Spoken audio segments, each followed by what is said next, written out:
not to keep up with too much of the news while we were away, but man, this week you couldn't miss it, huh? I mean, if you followed all that was going down in that city you were just in, it was hard to avoid the exercise of raw power. Power of United States senators, Democrats and Republicans, battling over the confirmation of Brett Kavanaugh to the Supreme Court, but also the power of privileged men inflicting themselves on women through sexual assault and humiliation. And yes, even the power of aggrieved women, no longer willing to play the victim to privileged men in this Me Too era. It was a week of raw, unadulterated, unabashed, unrestrained, and unrelenting power.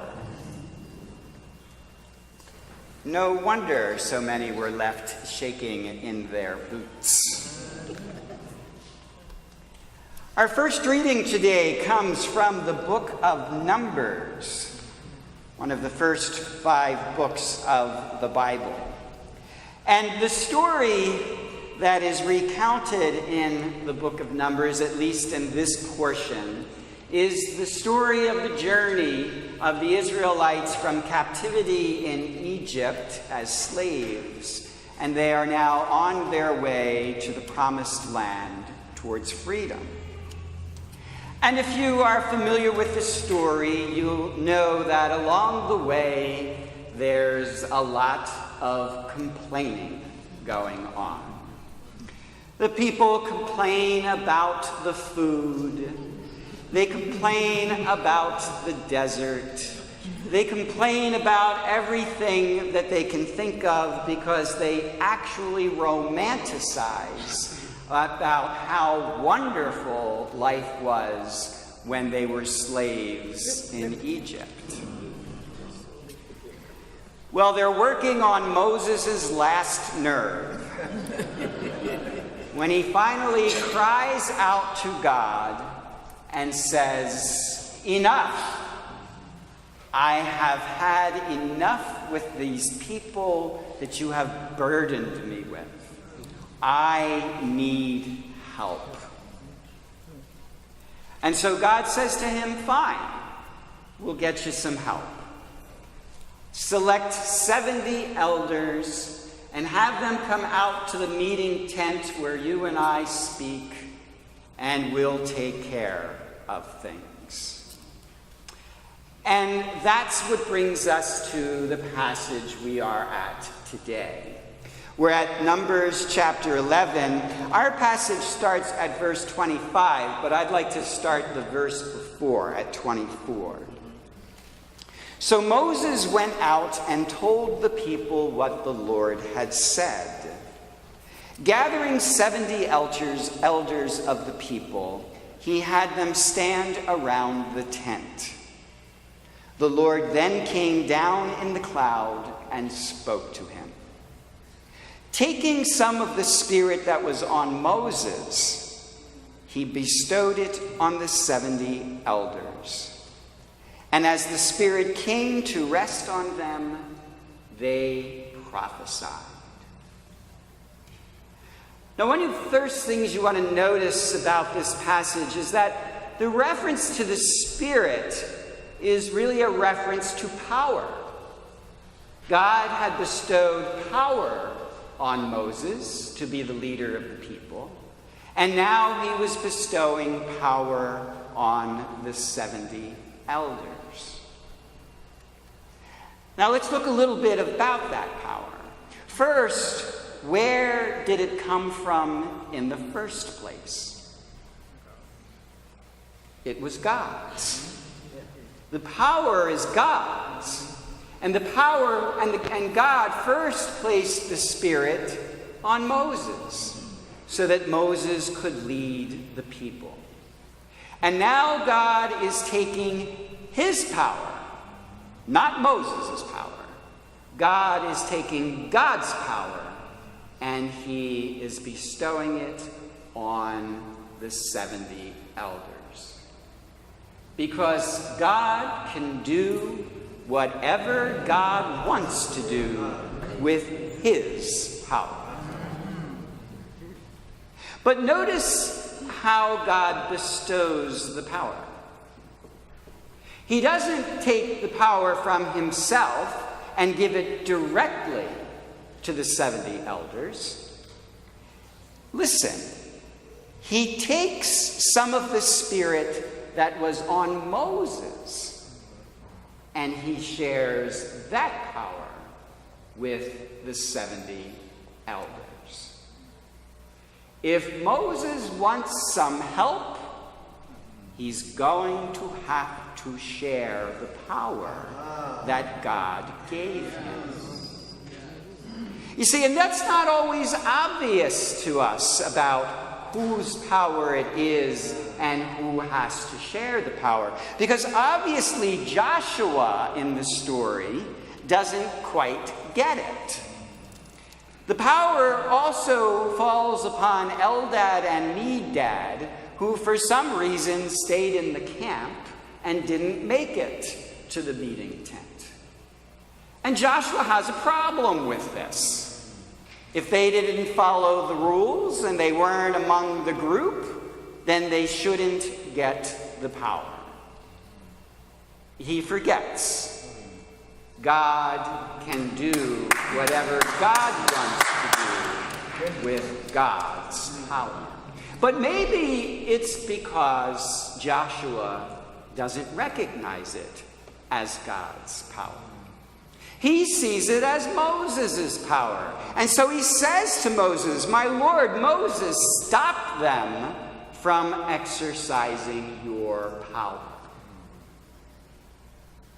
And Moses has to set him straight. Are you jealous for my sake?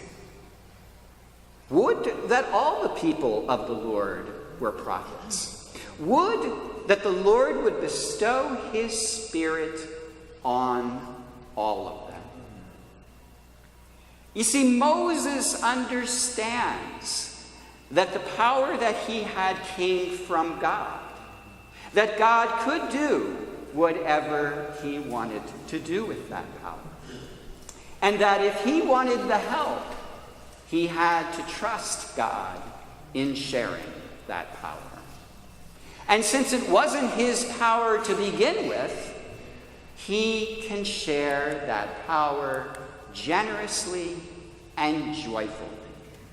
Because in the end, he knows that he is going to get the help that he needs. Now, power is a funny thing. I imagine that most of us enjoy having power. Power allows us to do what we want to do, or to get what we want to get. And power doesn't have to be the grand power exercised by our government officials or our employment supervisors. Husbands and wives exercise power over each other. Mothers and fathers exercise power over their children. Spiritual gurus exercise power over their disciples. Take a moment right now and think about someone over whom you have some kind of power. We all do. It just takes a moment to recognize it. And while we may love to exercise our power and authority, whether for ourselves or even on behalf of others, we often become burdened with the responsibility of that power. It's hard being a spouse. It's hard being a parent. And trust me, it's hard being a boss. And so, like Moses, we often look for help in the responsibility of exercising our authority. Now, I often marvel how this dynamic plays out in the church setting. It's often the case that when people achieve positions of leadership in a parish, they discover that they need help. Just having the authority doesn't get the job done. And so, like Moses, they'll come to me or others and they'll ask for helpers. But unlike Moses, they often fail to see that getting help from others means sharing their authority with them. Most people, especially volunteers, don't want to be treated like gophers. Go for this and go for that. Most folks, in order to get the best from them, need to feel that they're contributing a bit of themselves to the enterprise. So if you want help that is meaningful and long-lasting, then you need to be willing to share some of your authority, some of your power with others. And that's true whether you're running a parish ministry, a school organization, a workplace unit, or even a family household. People do their best when they feel like they can make a difference by offering a bit of themselves. And people can only offer themselves, people can only make a difference if we share with them the power they need to do that. And that can play out fairly simply in our lives.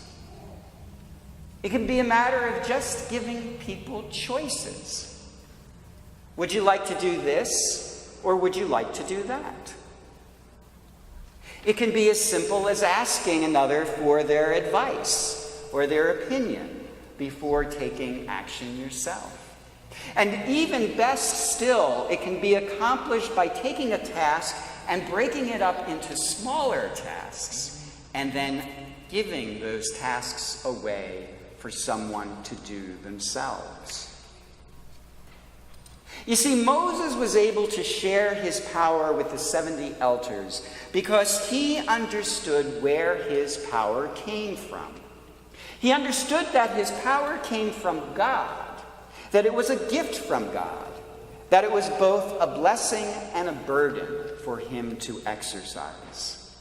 And so when he needed help, he could accept God's decision to take some of his power and share it with others.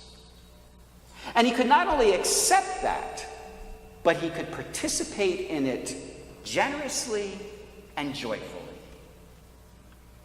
Are you jealous for my sake? He asks Joshua. Do you think I'm worried about it being my power?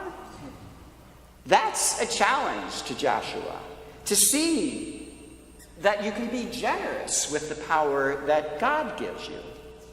And especially if you understand what can be good by sharing with the power that God has given you. And don't try to claim it as your own. Then you can not only be generous with it, you can be joyful about it.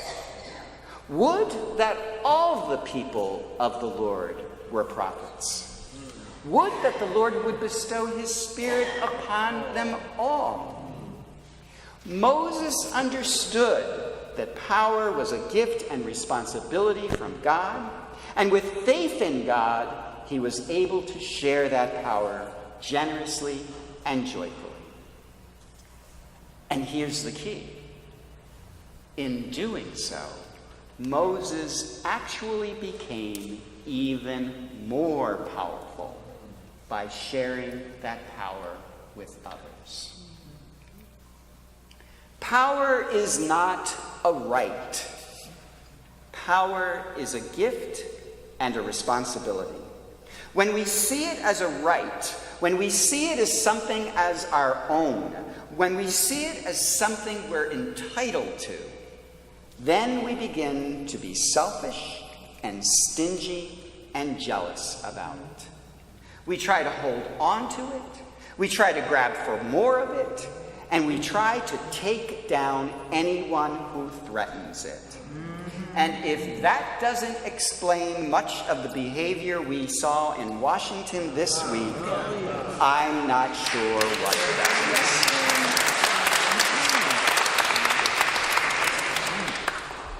Now, to be sure, few of us will be in a position to exercise the raw, unadulterated power that we witnessed in Washington this week. In fact, we're more likely to be the victims of that kind of power, not the perpetrators of it. But virtually every one of us has some level of authority, some level of power we exercise over someone else. Imagine how much differently things might play out in Washington if our leaders understood power as a gift from God, requiring them to share it for the welfare of others. They might actually be able to get something done. Now, imagine how much differently things could play out in our own lives if we recognized the very same thing. Amen.